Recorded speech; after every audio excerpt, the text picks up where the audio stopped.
Bonjour à vous. Comme d'habitude, si cette vidéo vous a plu, un petit pouce, un abonnement, éventuellement un petit don, lien dans la description, cela me permet de publier régulièrement. Aussi, n'hésitez pas à partager mes vidéos afin que cette chaîne soit mieux connue.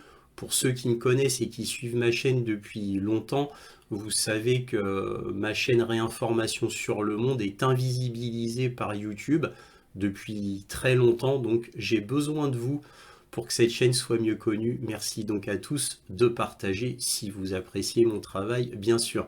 Merci encore à tous pour tout cela. Donc là, je fais une vidéo à brûle-pourpoint après avoir entendu Macron concernant l'Europe de la défense, que la Russie est une menace existentielle pour la France et que du fait que la Russie menace l'Europe, Macron serait prêt à partager entre guillemets le parapluie nucléaire français avec les autres pays de l'Union européenne. Alors quand j'ai entendu ça, comme beaucoup d'ailleurs dans les médias, j'ai été absolument outragé, bien évidemment, mais comme d'habitude avec Macron, Macron a fait du Macron. Et donc, que peut-on dire déjà globalement? Déjà, Macron n'est pas le seul à dire ça. On a l'Allemagne qui disait cela, le Royaume-Uni, les pays baltes, la Pologne, etc., la Finlande, la Suède. Donc, Macron déjà n'est pas le seul à dire ça. Par contre, à ma connaissance, et je dis bien à ma connaissance, hors pays qui bordent la frontière russe, je dis bien hors pays qui bordent la frontière russe, c'est-à-dire pays baltes, Finlande, Pologne, hors ces pays-là, c'est la première fois que j'entends un chef d'État des pays de l'Europe vraiment occidentale, c'est-à-dire loin de la Russie, dire que la Russie représente une menace existentielle. Alors maintenant, évidemment, tout être censé, tout du moins s'il pouvait parler à Macron, lui demanderait, mais sur quelle base? Qu'est-ce qui fait que la Russie envahirait l'Europe et surtout la France? Parce que là, on parle de la France particulièrement. Est-ce que le territoire français est menacé par la Russie? Si oui, quelle en est l'origine? Quel document? Quelle archive? Quel mot de Vladimir Poutine tend à ce que la Russie veuille envahir la France? Parce qu'encore une fois, on parle de la France. Quels sont les arguments? Parce que là, il faut de sacrés arguments concrets, il faut de sacrées preuves concrètes pour oser dire cela. Parce que évidemment, les mots ont un sens, les mots ont un poids, surtout quand cela vient d'un chef d'État. Alors vous allez me dire, de nos jours, les mots des chefs d'État modernes ne veulent plus trop rien dire. Côté occidental, bien évidemment, on prête d'une oreille, on va dire, distraite ce que dit Trump, Starmer, Macron, Scholz et autres chefs d'État comme cela. Bref, l'Occident. Mais quand même, là on va très très loin. La Russie menace la France au niveau territorial. Alors je ne sais pas, moi ce que j'entends dans les médias, beaucoup de médias, les grands médias, en particulier BFM TV, LCI et autres grands journaux médiatiques occidentaux, New York Times, Daily Mail, Le Monde, Le Figaro, etc., etc., etc. Je ne vais pas tous les citer. On nous dit que l'armée russe, ça y est, là, elle est épuisée. Ça y est, là, les hommes en ont marre. Ils en ont marre de se battre.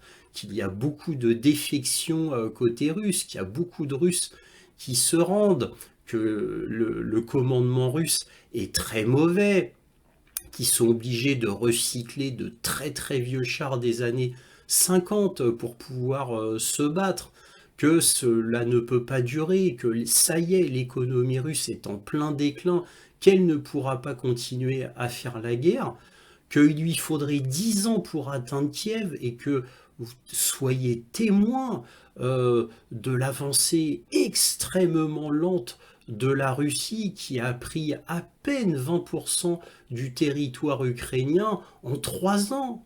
Donc l'armée russe est vraiment mauvaise et on l'a énormément surestimée. Et je le répète encore une fois, c'est très important parce que là, ça me fait beaucoup rire. C'est quand on entend certains généraux de plateau ou colonels de plateau nous dire qu'il faudra à la Russie 10 ans pour atteindre Kiev. Alors, pour ne pas les nommer, le général Yakovlev et le colonel Goya, parce que c'est de eux que je me souvienne, manque de chance pour eux. Alors, ben, je ne sais pas, alors l'économie russe, là, est en plein effondrement. L'armée russe est épuisée, l'armée russe, ça y est, peine à avancer, peine à reprendre ces 4 oblasts qu'ils n'ont toujours pas conquis entièrement, hein. Alors bon, ils grignotent, mais bon, voilà, c'est tout ce qu'ils peuvent faire. Ils peuvent que grignoter. Mais une fois que bon, bah, la guerre en Ukraine sera finie, bah, la visée des Russes, bah, ce sera de prendre l'Europe et avancer jusqu'en France, si l'on en croit Emmanuel Macron. Ah, ah bah là, là franchement, je suis très surpris. Donc, serait-ce des informations contradictoires? Si on regarde bien, de près, bah, j'en ai bien peur. Est-ce que Macron ment pour garder une peur dans la population, toujours pour mieux asseoir sa puissance et donc contrôler la population? Bah oui, bien évidemment. N'oublions pas que l'Europe joue sur 3 peurs, hein, 3 piliers principaux, et ça tourne comme ça. Voilà, c'est un cycle, hein. Quand c'est pas la pandémie, c'est le terrorisme, et quand c'est pas le terrorisme, c'est la guerre. Ben oui, l'Union européenne a besoin d'avoir une population qui a peur. Et oui, c'est en contrôlant les gens qu'on contrôle leur âme, comme on disait avant. Je crois que c'est Machiavel qui disait cela. Bref, donc oui, il faut toujours jouer sur une crise, sur la peur, bien évidemment, et je le répète parce que c'est très important, gravez-vous dans la mémoire qu'il y a toujours 3 piliers qui seront en permanence utilisés en Occident. Hein, encore une fois, je le répète, donc là, le virus, le terrorisme et la guerre. Voilà, c'est les 3 piliers, il n'y en a pas d'autres, et ça tourne toujours autour de ces 3 thèmes-là. Alors vous allez me dire, mais pourquoi faire continuellement peur à la population? Bah, je le répète, pour mieux contrôler la population. Souvenez-vous du Covid, c'est comme ça qu'on a pu faire en sorte que les gens restent chez eux, qu'on restreigne leur liberté. C'est comme ça qu'on a fait faire aux gens des doses de vaccins obligatoires, avec le résultat que l'on sait. Et oui, il n'y a qu'avec la peur qu'on peut faire ces choses-là qui autrement seraient impensables et où jamais un être humain normal n'accepterait cela. Il faut une peur derrière, sinon rien ne fonctionne. Imaginez-vous, qui dit un peuple qui n'a plus peur, bah, c'est un peuple en gros qui est heureux, c'est-à-dire qui fait des bébés, donc qui vit bien, qui n'a plus peur des maladies, qui n'a plus peur de son voisin. Mais ça voudrait dire quoi? Ça voudrait dire ne plus être en guerre en permanence. Bah oui, mais qu'adviendrait-il du complexe militaro-industriel? Bah, il faut bien faire tourner le complexe militaro-industriel. Donc il faut bien créer des guerres dans le monde, ou tout du moins des conflits. Et si c'est pas de gros conflits, bah on va multiplier les conflits. C'est très important.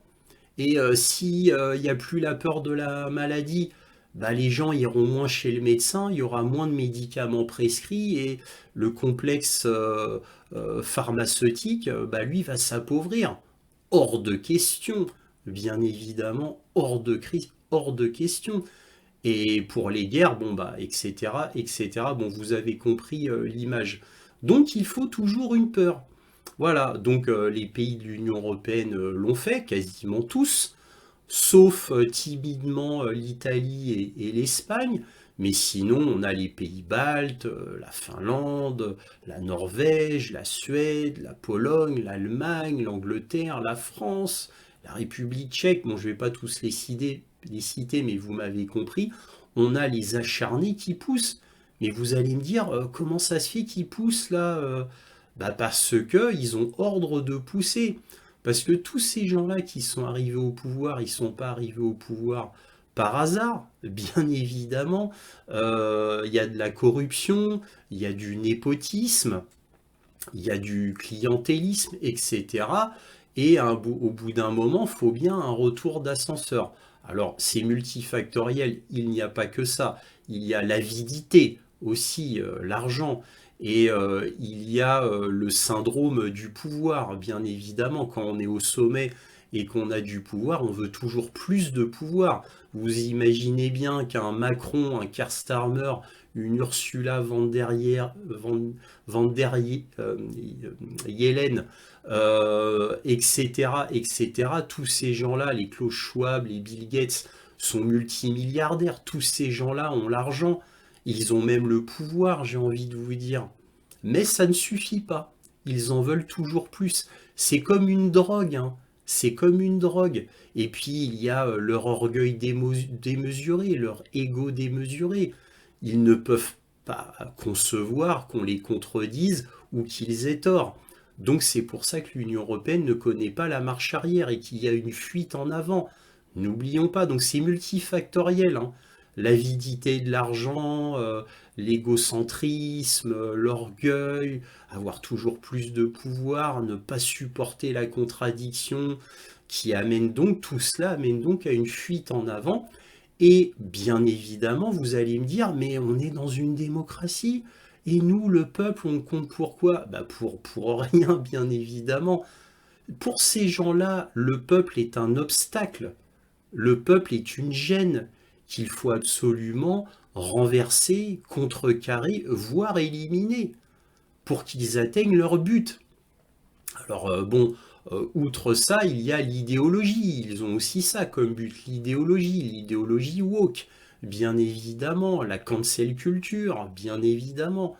Et bon, bah, les peuples qui veulent s'accrocher au patriotisme, à leur nation, à leur histoire, à leurs traditions, à leurs us et coutumes, bah évidemment, le peuple devient un ennemi qu'il faut combattre. Parce qu'ils vont contre l'idéologie qu'ils ont eux-mêmes créée et qu'ils veulent imposer à tout prix. Et quand je dis à tout prix, je n'exagère pas mes mots. C'est vraiment à tout prix, quitte à trahir complètement leur nation, à trahir leur peuple, à ce qu'il y ait des morts, des blessés, des injustices inouïes, c'est pas grave, c'est pas grave.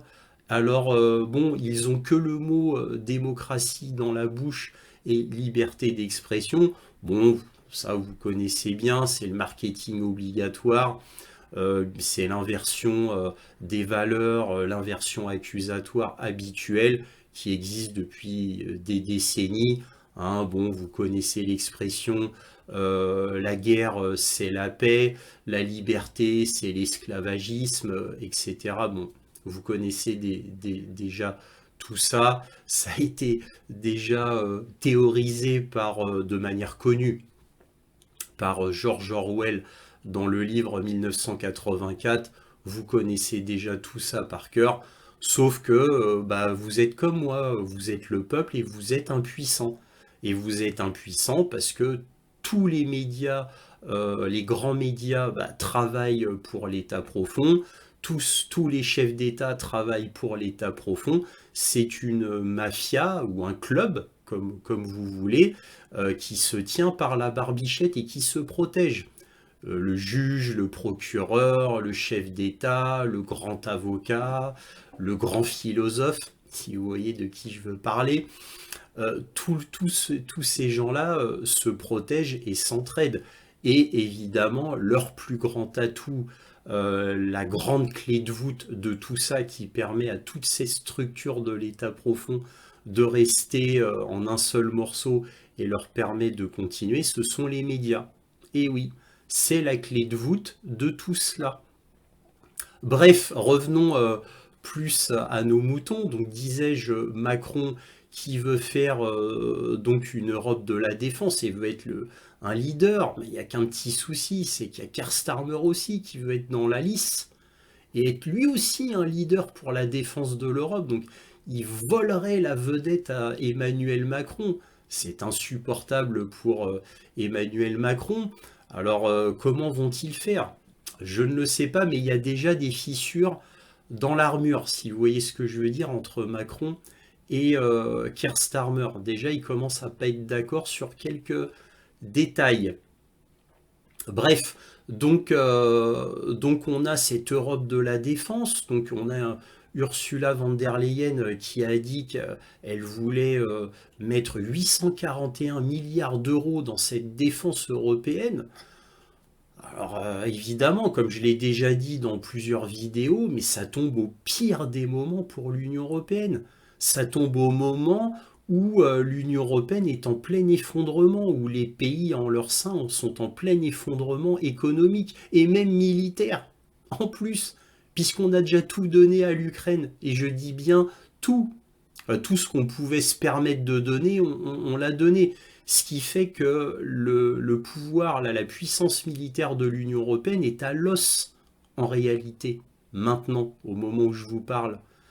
Et donc, et le problème, c'est que pour revenir à la France, eh bien, on a un Macron qui nous dit qu'il faut faire une défense de l'Union européenne, il faut être derrière Ursula von der Leyen, la reine de l'UE. Oui, oui, oui, il faut effectivement donner de l'argent pour l'Union européenne. Et Ursula von der Leyen a dit bon, ben, on va y arriver en créant plus de dettes et plus de déficits. Et voilà, donc je vais enlever les garde-fous et on va pouvoir plus s'endetter, avoir plus de déficits pour réunir ces plus de 800 milliards d'euros. Macron, il a dit oui, la France va donner pour l'Union européenne. Le problème, c'est que Macron, il a dit oui, aussi, je vais continuer à donner à l'Ukraine. Ça veut dire que la France, parmi tant d'autres pays de l'Union européenne, bien sûr, devront donner au pot pour la défense de l'Union européenne et continuer à donner à l'Ukraine. Il n'y a qu'un petit problème, c'est que là, Trump, il vient d'arrêter l'armement de l'Ukraine et du financement de l'Ukraine, etc. Ah bah oui, mais alors ça veut dire qu'il va falloir compenser le manque d'armement et de financement des États-Unis, qui comptait en gros, hein. Alors là, je reprends ce que dit le général Desportes, hein, que j'ai entendu sur... alors c'est pas LCI, mais bon, bref, j'ai oublié, mais le général Desportes a dit que l'armement américain comptait pour 80% de ce que possède l'Ukraine. Alors bon, il va falloir pallier ce manque américain. Comment va-t-on faire? Il va falloir armer toujours plus l'Ukraine, lui donner toujours plus de subsides aussi, tant qu'à faire. Ah, alors comment on va faire? Là, au moment où Trump se désengage de l'Ukraine, eh bien, il va falloir donner encore plus que ce qu'on donnait avant à l'Ukraine. Et ça y est, Macron, Olaf Scholz et le prochain chancelier allemand a dit oui, oui, d'accord, on va donner encore plus à l'Ukraine, avec le Royaume-Uni, bien entendu, hein, qui a fait un nouveau contrat d'aide du Royaume-Uni à l'Ukraine qui durera 100 ans. 100 ans. Ça, c'est Keir Starmer. Donc l'Union européenne va s'engager encore plus, beaucoup, beaucoup plus en Ukraine pour pallier le fait que les États-Unis ne seront plus là, mais en plus devront donner des centaines et des centaines de milliards d'euros au même moment pour créer la défense de l'Union européenne. Ah! Et en plus, et là ça tombe vraiment mal, au moment où l'Union européenne s'effondre, qu'on vit une crise énergétique, qu'on vit un endettement, un déficit jamais vu dans l'histoire moderne concernant l'Angleterre, la France, l'Allemagne, l'Italie, etc., etc. Oh, oh là là là là, ça tombe vraiment mal tout ça. Comment va-t-on faire? Nul ne le sait. Alors évidemment, Sont-ce seulement des paroles et il n'y aura rien derrière? Ou sont-ils vraiment sérieux? Et comme je l'ai entendu dans quelques journaux dissidents sur Internet, bah pour faire cela, il n'y a pas le choix, il va falloir prendre l'épargne des Européens. Ah bah il n'y aura pas le choix, hein. Ah bah oui, la Russie est une menace existentielle pour l'Europe. Bah voilà, on est désolé, vous les Européens, et là en l'occurrence les Français, ah bah on est désolé, un cas de force majeure, ah bah va falloir qu'on prenne vos économies. Ah bah il n'y a pas le choix. Ah bah vous voulez quoi? Une Europe forte qui puisse contrer la Russie? Ou vous voulez une Europe qui va parler russe, avec des manuels russes pour bientôt? Ah oui, je l'ai déjà entendu ça, hein. D'ailleurs, je vous l'ai déjà dit. Je vous l'ai déjà dit, hein. Il y a des gens très haut placés qui ont dit ça. Je vous l'ai déjà dit à 2 reprises sur les points sur l'Ukraine.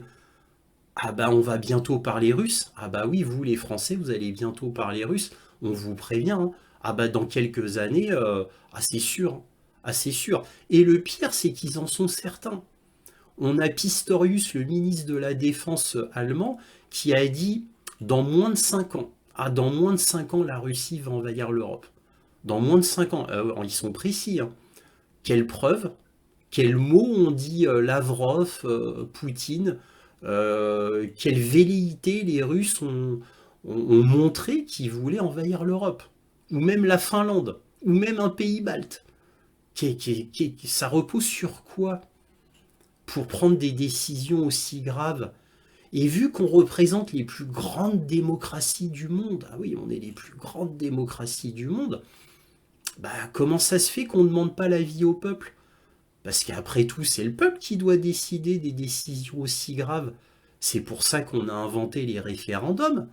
Bah, si on n'écoute pas le peuple, bah, dans ces cas-là, ça veut dire qu'on est une tyrannie. Bah oui, on est une tyrannie, une dictature comme vous voudrez. Ah bah là, je comprends pas.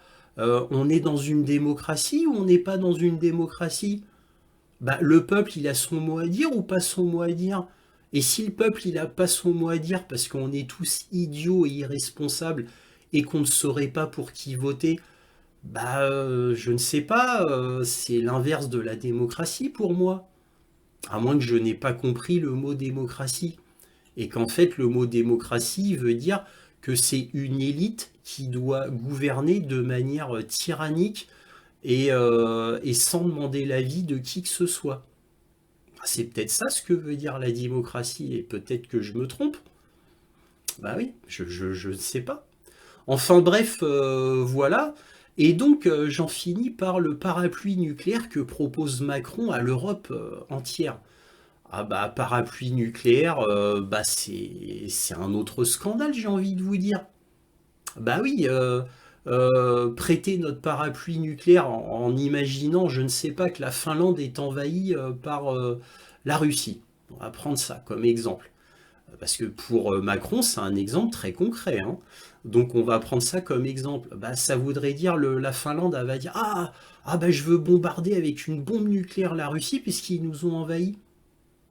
Alors Macron dit vous inquiétez pas, ah vous inquiétez pas, moi seul va décider si j'autoriserai la Finlande à utiliser l'arme nucléaire. Ne vous inquiétez pas, tout est sous contrôle, puisque moi seul va décider, le chef d'État français. Bon, d'accord, mais bon, alors ça veut dire quoi si jamais Macron il dit non, non, je vous autorise pas à utiliser l'arme nucléaire, alors qu'on va dire que la Finlande est à moitié envahie par la Russie, bah dans ces cas-là, on va perdre toute crédibilité. Bah oui. Et puis, qui va payer ce parapluie nucléaire? Donc l'Europe.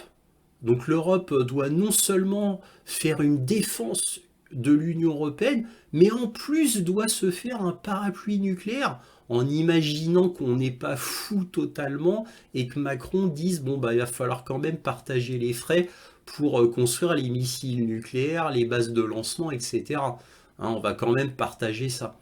Donc c'est encore d'autres frais supplémentaires. Et oui, mais il n'y a qu'un petit problème. Allez, on enlève tout ce qui est physique. purement militaire, on va parler de ce qui est organisationnel et décisionnel uniquement.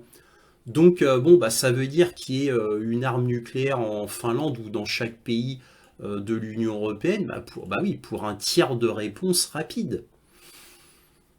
Bah oui, si la Finlande est engagée, on va pas tirer du Royaume-Uni ou de la France. Ce serait beaucoup plus long. Voilà, et la Russie aurait le temps de riposter elle aussi de manière nucléaire. Bon, vous allez me dire un détail. D'accord, on va parler que du niveau décisionnel. Donc la Finlande décide d'utiliser l'arme nucléaire. Et là, bon, bah là, on va se poser des questions. Mais alors, ouais, mais bon, c'est quand même une arme française qui est lancée sur la Russie. Si Macron accepte, et qu'est-ce que va décider la Russie vu que c'est une arme française? Bah la Russie va se dire, bah dans ces cas-là, c'est la France, puisque c'est la France qui est seule décisionnaire et a priori la bombe nucléaire ou le missile nucléaire est français. Ah oui, parapluie nucléaire français. Et comme c'est Emmanuel Macron qui est le seul décideur, donc c'est la France qui tire. C'est pas la Finlande au final. Bah oui, la Russie a eu le même raisonnement à l'international concernant les attaques MS. Ne l'oublions pas, ou les Storm Shadow, ou les Scalps comme on voudra. La Russie a dit très officiellement ce qu'il en était si jamais il y avait une réplique avec un attaque MS sur leur territoire, etc. Bon, sauf que là, ce serait un attaque MS nucléaire. Donc là, évidemment, là, c'est plus du tout la même chose. Donc, que se passerait-il? Est-ce que Macron, il a réfléchi à cela? Je ne le crois pas. Et puis, est-ce que là, le Parlement serait d'accord? Est-ce que le Premier ministre serait d'accord? Je ne crois pas que Emmanuel Macron est le seul à pouvoir appuyer sur le bouton rouge. Donc oui, c'est le chef de l'État qui décide, mais il est quand même pas tout seul hein, pour bombarder la Russie de manière nucléaire. En réalité, il n'est pas seul à décider hein, quand même. Heureusement d'ailleurs.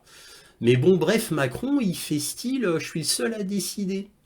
Bon, bah là, il y a plusieurs questions qui se posent. Là, déjà, on va lancer une bombe nucléaire sur la Russie, à cause d'un prétexte fallacieux qui est la Finlande, alors que notre territoire est même pas menacé. Donc ça voudrait dire revoir complètement notre modèle, notre schéma nucléaire, c'est-à-dire de l'utilisation du nucléaire. Il faudrait revoir tout ça puisqu'on lancerait une bombe nucléaire, un missile nucléaire sur la Russie alors que notre territoire n'est même pas menacé. Alors pour Macron, la Finlande, la Lettonie, que sais-je encore, bah, c'est le territoire français.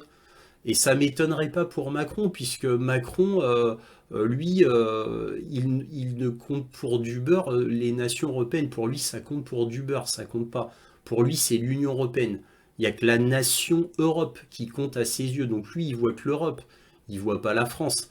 Pour lui, la Finlande, la France, le Royaume-Uni, c'est pareil pour lui. Alors s'il raisonne comme ça, oui, effectivement, ça fait plus de sens. Mais malheureusement, ça ne se passera pas comme ça. Donc vous voyez la folie de Macron, l'incohérence complète, les difficultés impossibles à résoudre, que ce soit des difficultés économiques, organisationnelles, décisionnelles, et sans compter que bah, l'Union européenne est complètement divisée. Regardez ce qui se passe en Roumanie, en Slovaquie, en Hongrie. Bon, je compte plus la Serbie, comme je vous l'ai déjà dit la dernière fois. Vucic, ça y est, c'est le nouveau paillasson. Vucic, ça y est, lui, c'est bon. Lui, il va absolument intégrer l'Union européenne. Il semble qu'il fera tout pour cela. Donc là, il a fini de trahir son propre peuple. Mais bon, ça ne m'étonne pas de lui. Comme je le dis souvent, c'est le Erdogan de l'Union européenne, Vucic. Bref, donc voilà, il y a quand même quelques pays qui sont contre. Voilà. Et c'est pour ça d'ailleurs que Ursula von der Leyen récemment vient de lancer un projet pour interdire le vote de la Hongrie dans l'Union européenne, afin que la Hongrie ne gêne plus les sanctions contre la Russie, ne gêne plus les paquets d'aide à l'Ukraine. Donc là, Ursula von der Leyen vient de faire un nouveau projet qui interdirait le droit de vote à la Hongrie. Bon, ça ne reste qu'un projet, mais vous voyez jusqu'où ils peuvent aller, hein. Donc voilà, c'était les deux grands sujets, donc la Russie, menace existentielle, et le parapluie nucléaire français qui serait partagé pour toute l'Union européenne. Voilà ce que je pouvais en dire. Donc encore une fois, je fais une vidéo à brûle-pourpoint, vite fait. Voilà. Donc pardonnez-moi si c'est un petit peu décousu. Mais en tout cas, voilà ce que je voulais en dire. Et j'arrête là parce que je commence à être trop long. Bref, si cette vidéo vous a plu, un petit pouce, un abonnement, éventuellement un petit don. N'hésitez pas à partager mes vidéos afin que cette chaîne soit mieux connue. Merci à tous pour tout cela. Et toujours, soyez curieux.